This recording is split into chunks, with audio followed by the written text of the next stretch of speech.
મેં ગોંડલથી વાત કરી હતી, આજે પણ મેં વાત કરી છે. ખેડૂતોની લાગણીને સંવેદના સાથે કોઈ પણ જાતની રાજનીતિ કે પૂર્વગ્રહ વગર ભારતીય જનતા પાર્ટીના વિચારો મુજબ ભારતીય જનતા પાર્ટીની સરકાર રાજ્યની ભૂપેન્દ્રભાઈના વડપણની કામ કરી રહી છે. કોઈ પણ લોકો કે રાજ્યની સરકાર સાથે પોતાની લાગણીની સંવેદના વ્યક્ત કરવા આવતા હોય છે, અને અમારી ફરજનો ભાગ પણ છે, અને હંમેશા એનાથી જ એના નિરાકરણો થતા હોય છે.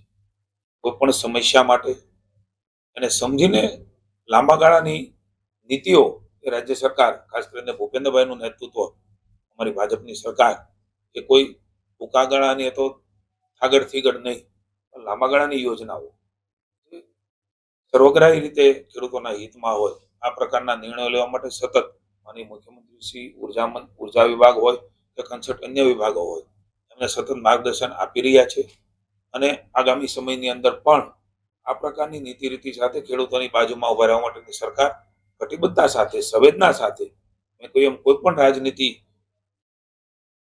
અથવા તો કોઈ પણ જાતની વાતો અથવા તો કોઈ પણ જાતના અલગ અલગ વિષયો એ ધ્યાનમાં લીધા સિવાય ખેડૂતોનું હિત હંમેશા રાજ્યની સરકાર ધ્યાનમાં રાખે છે. એ પ્રકાર રાજ્યની સરકાર સર્વગ્રાહી રીતે એ ચિંતિત છે, અને મુખ્યમંત્રી છે એનો રિવ્યુ પણ કરી રહ્યા છે. ત્યારે જ ન્યૂઝરૂમ ગુજરાતની યુટ્યુબ ચેનલને સબસ્ક્રાઇબ કરો અને ઇન્સ્ટાગ્રામ અને ફેસબુક પર ફોલો કરો. અપડેટ રહો, સત્યની સાથે રહો.